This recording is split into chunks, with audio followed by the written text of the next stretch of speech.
I told you that 27 books written by 8 different men, fishermen, a doctor, a tax collector, a rabbi turned church planter, the half-brother of Jesus who didn't even believe in him until after his resurrection, that over the span of 50 years on 3 different continents without even meeting together and comparing notes, if I told you that somehow it adds up to the most unified story that has a unified message, you probably think I was exaggerating, but I'm not. And that's the New Testament, and that's what we are just about finished with in the Bible in small steps. And so if you turn around and you look all the way back, and we're going to start Genesis coming up next, is that you start looking through all the places. This is one episode, and that I just want to walk you through about everything that we have learned through the New Testament as we covered it one small step at a time. And so this is something we're going to talk about the shape of it, because the shape tells you something bigger here. 27 books, like I said, written across 50 years. The earliest, James, is written in the mid to late 40s and barely a decade after the resurrection. The last book was Revelation, and we believe it was near the end of the first century, somewhere around 95 AD, when John was an old man exiled on Patmos. Like I said, there's also some debate about whether it was closer to Nero's time. But anyway, the other apostles were already dead at that point if we follow the 95 AD. 8 named authors: Matthew, Mark, Luke, John, Paul, James, Peter, Jude, plus the one book of Hebrews where we're not really sure who that was. And honestly, the church fathers also argued about it too. But then, was it Paul? Was it Barnabas? Was it Apollos?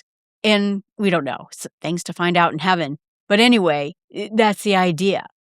So here's the other surprising thing, is that Paul almost wrote 13 of the 27 books by himself. Half the New Testament came from a man who spent the first part of his life trying to destroy the church. He eventually then spends the second part of his life building the church and bringing along new believers. But if you zoom out in the New Testament, it isn't a pile of 27 separate documents.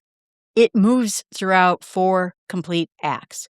So Act 1 are the Gospels, right? Matthew, Mark, Luke, John. And what they're telling is that Matthew is writing to a Jewish audience, showing that Jesus is the promised king that they were waiting for all these years. Mark is fast-paced, action-driven, and shows Jesus as a suffering servant. Luke, the historian, is the doctor, writing the most complete account, showing Jesus as the savior of all people, Jews, Gentiles, everybody. And what's nice about it, too, is it looks very strongly that he was interviewing people to get their own details. And then John, decades later, writing it not to retell the same events, but to answer the one big question: who is Jesus really? And what he answers in the first verse is that Jesus was the Word of God and was God. And we won't go through the whole creed, but you get the idea. Then Acts 2 starts with Acts, and it's one book that hinges on the resurrection of Jesus, how he ascends to heaven. The Spirit comes to everyone in Pentecost, and a tiny, terrified group of disciples became a movement that crossed the Roman Empire in one generation. Acts is the only book of the New Testament that's pure narrative history after the Gospels itself. Everything after that are going to be letters written to various people and churches that Acts describes. Act 3 is the Epistles. That's a letter. That's where letter means. And so it's 22 letters, more than any other category, 13 of them from Paul himself, and 9 others from other writers. And these aren't systematic theology textbooks. They're real letters to real churches filled with real people that had real problems. And the divisions in Corinth, the legalism in Galatia, the persecution of the church that Peter wrote to, the false teachers that are creeping in. Almost every single one of the authors talked about these false teachers. Each was, slightly different methods. Some of them telling you have to be circumcised. Some people having angel worship. All of them are a little bit different. And then James and Jude talking to also more strongly about how these false teachers are affecting these churches. And the theology in there is airtight, but it's because that the pastors themselves, the apostles themselves, were trying to solve real congregational problems.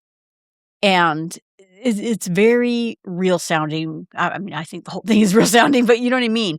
Because these are real pastors reaching out to real churches that have problems. And then Act 4, Revelation, and this is a book we're in the midst of right now. We're about to finish it up. So if you're following along with me, we just did in the Bible in Small Steps, chapter 15, and we go to chapter 22, and then we're done with the book of Revelation. And then we'll start the new week in September with Genesis.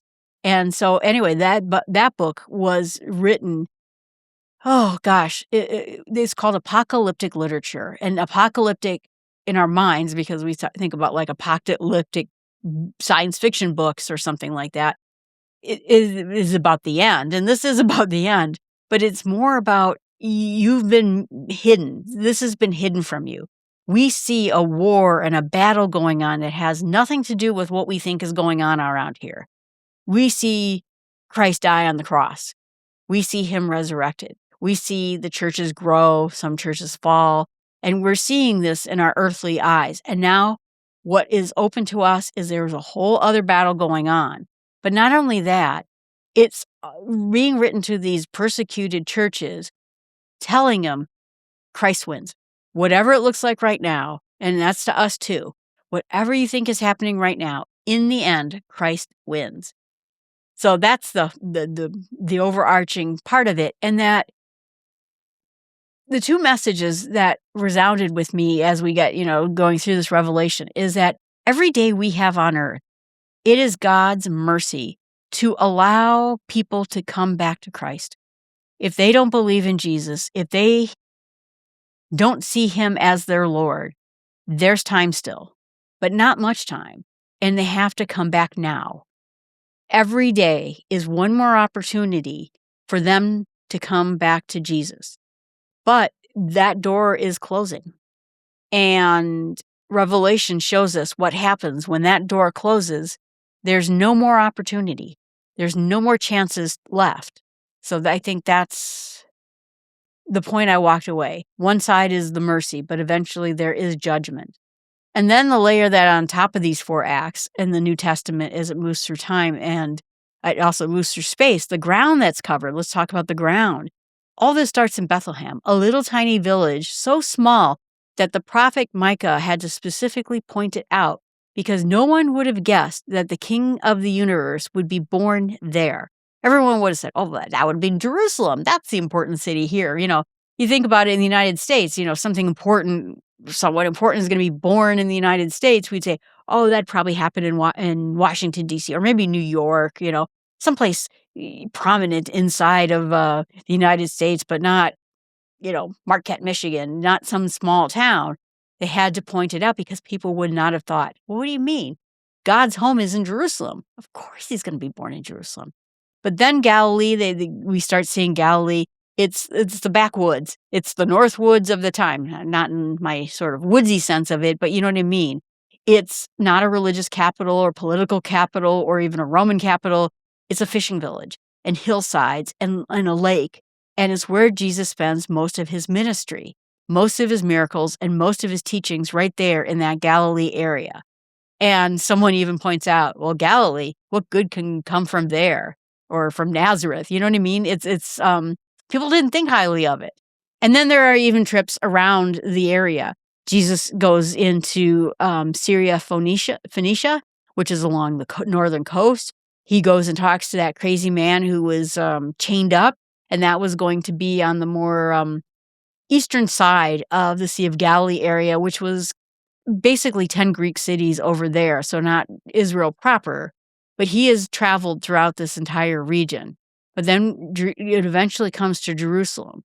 The temples, the trials, the cross, and the empty tomb, all in that city. Because that's where the law had already pointed. That's where the gospel had to be accomplished, is right there. And then Jesus' own travel expands it even further. As we, have seen that even before the cross, him and the apostles traveled to many other places and spread the good news. So I did want to mention that. I don't think I made it clear. But after that, after Acts, the apostles travel to blow this map wide open. Peter and goes to the Gentiles at Caesarea, Paul's journey to Antioch, Cyprus, Galatia, Macedonia, Greece, all the way to Rome. Philip, to the Ethiopian official on the desert road, starts a movement of the gospel going in a different direction entirely. And then all the apostles, whether you believe, there's church tradition, right? That Thomas went all the way to India, that various apostles went all the way to England.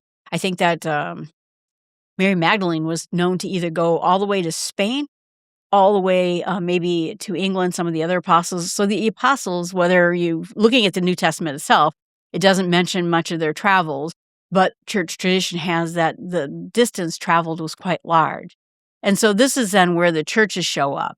Then Paul is 13 letters, and 9 of those are general letters written to churches: Rome, Corinth, Ephesus, Galatia, Colossae, Philippi, Thessalonica, and then we get the 7 churches in the book of Revelation. So every epistle we looked at in this particular piece talks about what's going on in these particular churches, and it highlights the ground that these apostles walked on. So the New Testament geography moves in the same direction the theology does, starting out very small and specific and ending with many places.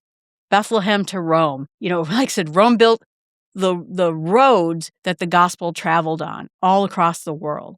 And it's not just a travel route. Now it's the Great Commission happening in real time and following each of those roads, one dusty road at a time, going out. And I did a hike in England and I walked some of the Roman roads. They were a big part of the transportation, but that's what the apostles did. They walked everywhere and went everywhere with the gospel. And the gospel still continues to go everywhere today.